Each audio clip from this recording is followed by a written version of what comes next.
Study IQ IAS, अब तैयारी हुई अफोर्डेबल। सिर्फ बोलो नहीं, कुछ करके दिखाओ। यह आप लोगों ने जरूर सुना होगा, आपकी मम्मी ने आपसे बोला होगा, आपके पापा ने आपसे बोला होगा कि बेटा सिर्फ बोलो नहीं, कुछ करके दिखाओ। लेकिन जो टॉपिक मैं आज डिस्कस करने जा रहा हूं, वहां पर आप ये कभी नहीं चाहोगे कि जो बोला गया है वो हो। हम बात कर रहे हैं पुतिन की दी हुई धमकी कि हम यूक्रेन के खिलाफ न्यूक्लियर वेपन्स को यूज कर देंगे। We would be using weapons against Ukraine, and these weapons are not normal weapons, they are nuclear weapons. तो क्या न्यूक्लियर वेपन पुतिन द्वारा यूज किया जा सकता है या सिर्फ कहने वाली बात है? सवाल का जवाब जानेंगे इस वीडियो में। Ladies and gentleman, boys and girls, मैं हूं आपका दोस्त, host, educator, mentor Sanghi sir, और मैं आप सभी का स्वागत करता हूं स्टडी IQ IAS पर। स्टडी IQ IAS भारत का सर्वश्रेष्ठ यूट्यूब प्लेटफॉर्म और उसी के साथ साथ IAS एग्जामिनेशन की तैयारी का प्लेटफॉर्म है।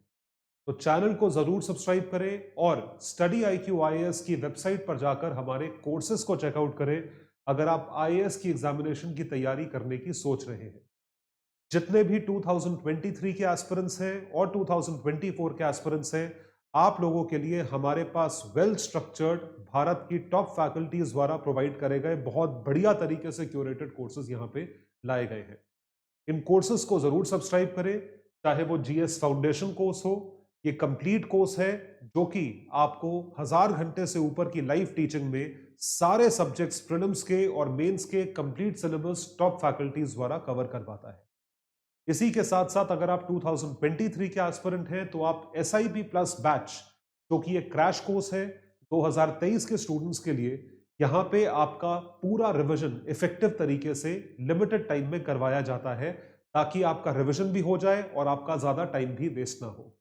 और अगर आप फ्रेशर हैं तो आप NCERT बैच को जरूर सब्सक्राइब कर सकते हैं।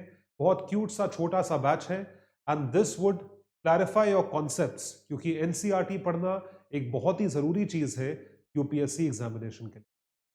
कोई भी बैच अगर आप सब्सक्राइब कर रहे हो इंक्लूडिंग ऑप्शनल बैच, तो आप मेरा कोड यूज कर सकते हैं जो कि है सांघी लाइव। इस कोड के जरिए आपको मैक्सिमम डिस्काउंट मिलेगा इन सारे ही बैचेस पे। तो जरूर सब्सक्राइब करें और यूज करें इस कोड को मैक्सिमम डिस्काउंट पाने के लिए।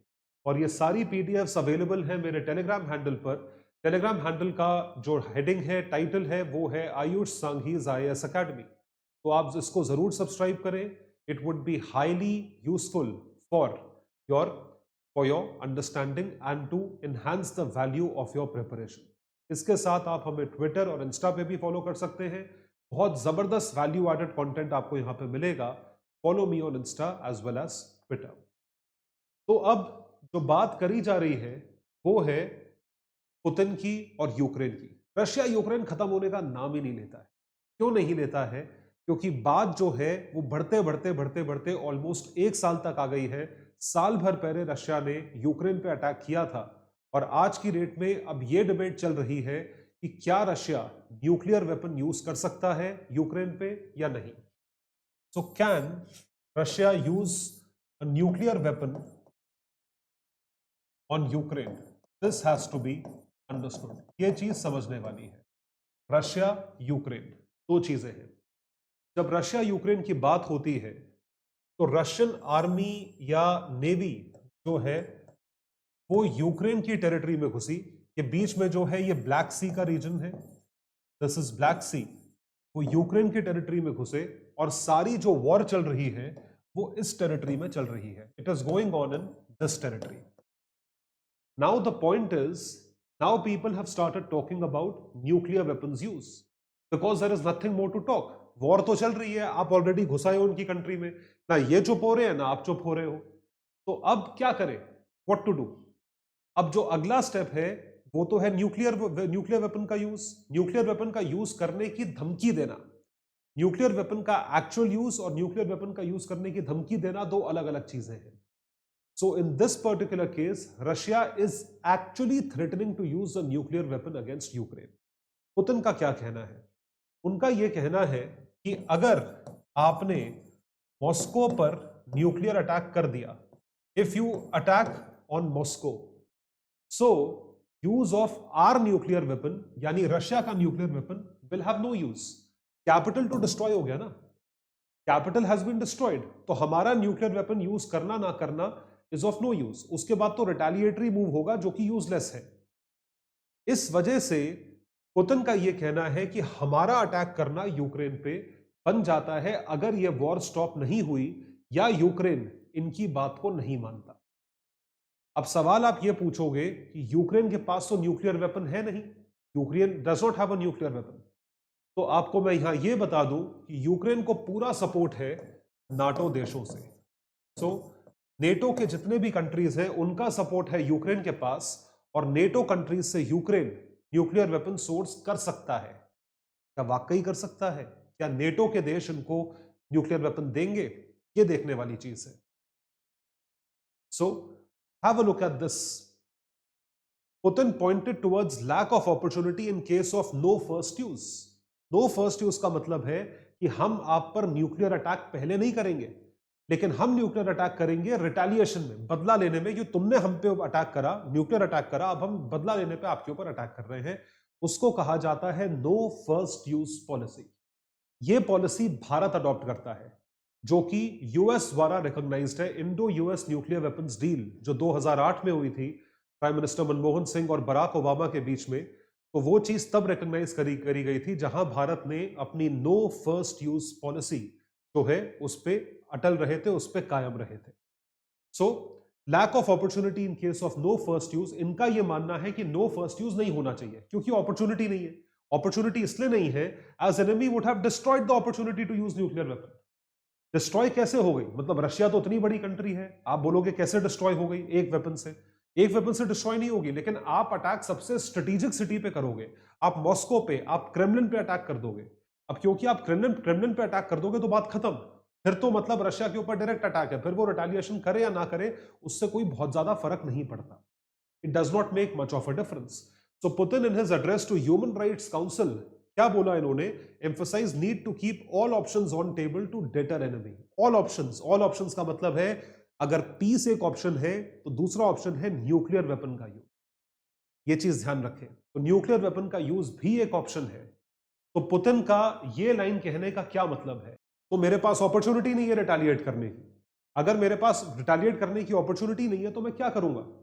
तो इस वजह से एक बहुत ही इंपॉर्टेंट कॉन्सेप्ट प्ले में आता है जिसको कहा जाता है न्यूक्लियर डेटरेंस. आई रिपीट, इसको कहा जाता है न्यूक्लियर डेटरेंस. डेटरेंस, रोको उसे. न्यूक्लियर अटैक को डेटर करो, डेटरेंस लेकर आओ. इसका क्या मतलब होता है ध्यान से समझिएगा.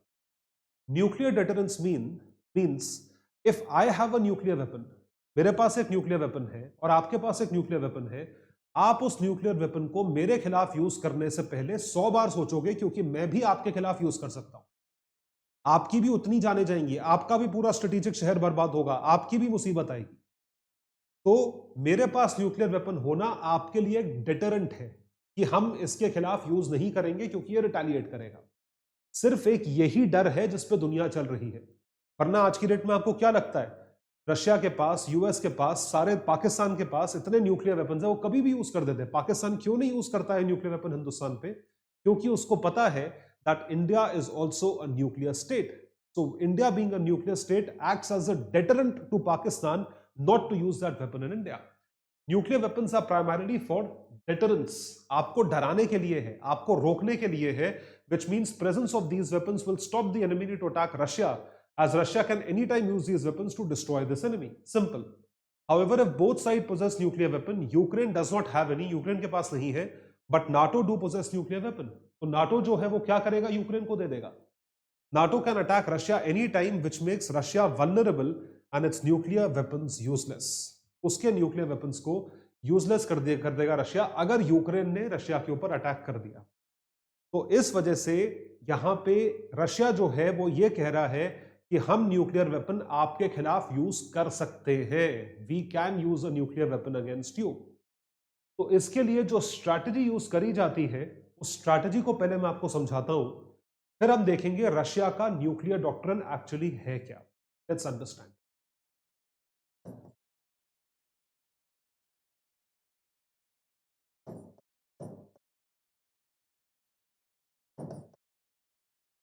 इस स्ट्रैटेजी का नाम है एस्केलेट टू डी एस्केलेट।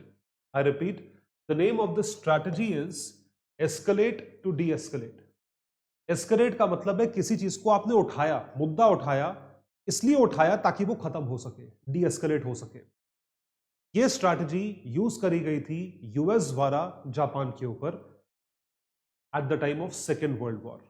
तो क्या हो रहा था, आप समझ ही गए होंगे मैं किस बारे में बात करने जा रहा हूं। तो ये जापान है which is in the far east and US which is in the far waste.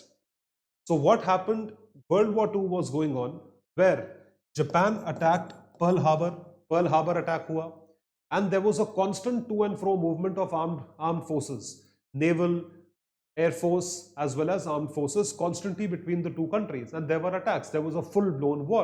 Actually it was a world war. Nobody knew, or few countries knew, that USA has developed something by the name of a nuclear weapon. A nuclear weapon has been developed by America. The development of this nuclear weapon actually worked in US's favor, where they dropped this nuclear bomb on a limited basis, mind you, on a limited basis in two popular cities of Japan, Hiroshima and Nagasaki. Hiroshima और Nagasaki पे ये bombs गिराए गए, और ये bombs जो थे, ये इनको आप डर्टी बॉम्ब कह सकते हो, इनको लिमिटेड बॉम्ब कह सकते हो। ये फुल ब्लोन न्यूक्लियर बॉम्ब्स नहीं थे जो कि पोल्यूशन ज्यादा करते हैं और डैमेज कम करते हैं। कम डैमेज का मतलब ये मत समझिए कि जाने नहीं जाएंगे, मौतें इसमें भी बहुत होंगी, जाने इसमें भी जाएंगी, लेकिन ये उस लेवल पे न्यूक्लियर अटैक नहीं था जो कि हो सकता था। तो ये जो है न्यूक्लियर बॉम्ब फोड़ के इन्होंने क्या करा, इन्होंने मैटर को एस्केलेट करा। जैसे न्यूक्लियर बॉम्ब फोड़ा, वैसे जापान के कुछ कर्नल्स ने इस अटैक के 2-3 दिन बाद सुसाइड कर लिया, और जापान नेगोशिएटिंग टेबल पे आ गया कि अब बताओ कैसे इस मैटर को रिजॉल्व करना है। तो मैटर को एस्केलेट करा, किस लिए? डी एस्केलेट करने के लिए, मैटर दबाने के लिए। तो न्यूक्लियर अटैक करा एक लिमिटेड बेसिस पे, जो कि टैक्टिकल न्यूक्स, जैसे ये आपने सुना होगा इंटरनेशनल रिलेशंस में टैक्टिकल न्यूक्स होते हैं, डर्टी बॉम्ब्स होते हैं, ये अटैक्स करे जाते हैं लिमिटेड बेसिस पे। और ये लिमिटेड बेसिस पे अटैक इसलिए करे जाते हैं ताकि आप दूसरी कंट्री को अपनी पावर का एहसास दिला सको और ये बता सको कि हम आपसे डरते नहीं हैं, हम भी ये चीज यूज कर सकते हैं, और हम फुल ब्लोन इसलिए यूज नहीं कर रहे हैं क्योंकि हम चाहते हैं कि हम बैठ के बात कर सकें। आप बैठ के बात नहीं करना चाहते हो तो हमें ये पावर आपके ऊपर दिखानी पड़ रही है। Escalate to de-escalate. तो इसके चलते, इस डॉक्ट्रिन के चलते, मैं आपको ये बताना चाहता हूं कि रशिया का न्यूक्लियर डॉक्ट्रिन कहता क्या है। ये देखिए, तो कोई भी देश अपने न्यूक्लियर डॉक्ट्रिन के हिसाब से चलता है। जैसे इंडिया की है नो फर्स्ट यूज पॉलिसी, हम उसी हिसाब से चलेंगे। हम ये नहीं कह सकते कि व्लादिमीर पुतिन मूडी है, सनकी है, पागल है, कुछ भी कर सकता है, कुछ भी कर सकता है, ऐसा नहीं कह सकते। He is not a terrorist. वो अपनी कंट्री के न्यूक्लियर डॉक्ट्रिन के मुताबिक चलेगा। और तो न्यूक्लियर डॉक्ट्रिन क्या कहता है? Since 2010 Russian nuclear doctrine states use of nuclear weapons. कब होगा use? In response to the use of nuclear and other types of weapons of mass destruction. अगर यूज होते हैं WMDs अगेंस्ट इट, मतलब उनके खिलाफ यूज हुए तो रिटेलिएशन में करेंगे, और it's allies, and also in case of aggression against Russia. Aggression का मतलब है अगर आप रशिया के अंदर घुसे, अगर रशिया को कोई आपसे थ्रेट हुआ, आप जबरदस्ती जा रहे हो, so aggression against Russia with the use of conventional weapons when the very existence of the state is threaten. जब जो वेरी एग्जिस्टेंस है स्टेट का वो थ्रेटन होता है, वो खतरे में आता है, तो रशिया उस कंट्री के खिलाफ न्यूक्लियर वेपन यूज कर सकता है। ये रशिया का एस्टैब्लिश्ड डॉक्ट्रिन है। इस वजह से यूक्रेन ने आज तक हिम्मत नहीं करी रशिया की टेरिटरी में घुसने की। रशिया की टेरिटरी के अंदर वॉर नहीं हो रही है, ये ध्यान रखिएगा। वॉर कहां हो रही है? वॉर हो रही है यूक्रेन की टेरिटरी में। क्योंकि अगर यूक्रेन रशिया की टेरिटरी में घुसा तो रशिया को आधा मिनट नहीं लगेगा न्यूक्लियर वेपन, न्यूक्लियर अटैक करने में। और यही स्ट्रैटेजी है एस्केलेट टू डी एस्केलेट की। Russia might pursue an escalate to de-escalate strategy, initiating limited nuclear exchange, limited dirty bomb, tactical nukes, less damage, to bring adversary to the negotiating table. कि आओ बात करो, तो बात नहीं कर रहे तो इसलिए बॉम्ब फोड़ना पड़ा। Might use the strategy in Ukraine, might. So Russia will also threaten nuclear conflict to discourage initial escalation of any major conventional conflict. इसलिए भी रशिया को यूज करना पड़ेगा। तो आप ये ध्यान रखें कि यूक्रेन के पास न्यूक्लियर वेपन नहीं है, और यूक्रेन को न्यूक्लियर वेपन नाटो नहीं देना चाहता। नाटो को देना होता तो कब का दे चुका होता। वो नाटो न्यूक्लियर यूक्रेन को इसलिए नहीं दे रहा है क्योंकि उसका रीजन ये है कि अगर यूक्रेन ने अटैक करा तो वो अटैक जो होगा वो सीधा नाटो और रशिया के बीच में होगा, क्योंकि यूक्रेन के पास तो न्यूक्लियर बॉम्ब है नहीं, तो कहां से आया उनके पास? उनके पास कहां से आया? नाटो देशों ने दिया। नाटो में सबसे पावरफुल देश जिसके पास है यूएस, तो वो डायरेक्ट अटैक होगा यूएस और रशिया के बीच में। इस वजह से दो चीजें नहीं हो रही हैं। Two things are not happening. The first thing is that Ukraine is not entering Russian territory, and second, Ukraine is not given the nuclear bomb by NATO. दोनों चीजें नहीं हो रही है। यूक्रेन की टेरिटरी में वॉर चल रही है, और इस वजह से मैं आपको यह दिखाना चाहता हूं कि पूरी दुनिया में हर देश के पास न्यूक्लियर आर्सेनल कितना है। This is also called as nuclear Armageddon. Armageddon का मतलब है, एक फिल्म आई थी, बहुत पॉपुलर फिल्म थी पहले, verge of conflict, huge conflict which is between super powers. जरूर देखिएगा अगर आपको टाइम मिले तो। क्या कहा जा रहा है? In the event of nuclear war, nuclear Armageddon, सबसे ज्यादा न्यूक्लियर वेपन्स रशिया के पास है, 6000 से ऊपर, 6255, फॉलोड बाय दैट यूएस के पास 5550, 5550। उसके बाद चीन के पास है, फ्रांस, यूके, पाकिस्तान, इंडिया के पास जो है छठे नंबर पे आते हैं, पाकिस्तान से कम न्यूक्लियर वेपन्स। तो अगर आप रशिया में घुस के न्यूक्लियर अटैक करते हो और यूक्रेन ही करेगा, तो इसका मतलब डायरेक्ट कॉन्फ्लिक्ट है दोनों देशों के बीच में। और अगर दोनों देशों के बीच में डायरेक्ट कॉन्फ्लिक्ट है तो यूएस रशिया के बीच में वॉर हो जाएगी, और ये थर्ड वर्ल्ड वॉर से कम नहीं होगी, क्योंकि न्यूक्लियर अटैक है, कुछ नहीं बचेगा, हर एक देश डिस्ट्रॉय हो जाएगा पूरी दुनिया का। इतने इतने न्यूक्लियर वॉरहेड्स आप लेकर बैठे हो तो देश तो बर्बाद हो ही जाएंगे, सब बर्बाद हो जाएगा, सब खत्म हो जाएगा। Third world war would lead to absolute destruction, it would lead to absolute destruction, and this is the truth. तो क्या लगता है आपको, विल रशिया अटैक? क्या रशिया अपने न्यूक्स को यूज करेगा या नहीं करेगा? कमेंट सेक्शन में लिखकर बताइएगा। और हमारे कोर्सेज को सब्सक्राइब करते रहे स्टडी IQ की ऐप पे, स्टडी IQ की वेबसाइट पे जाके। कंप्लीट कोर्स वाले स्टडी IQ की कोर्स पे जाके कर सके, 2024 का बैच है। 2023 वाले SIP कोर्स को सब्सक्राइब कर सकते हैं, और NCERT स्टूडेंट्स कभी भी कर सकते हैं। Courses are always ongoing, always available. Code एक ही यूज करना है, सांघी लाइव, क्योंकि डिस्काउंट मैक्सिमम आपको यही मिलता है। इन PDFs के लिए मेरे टेलीग्राम हैंडल पर मेरे साथ जुड़े। That would be all. Thank you so much everyone. Bye, take care and all the best. Study IQ IAS, अब तैयारी हुई अफोर्डेबल।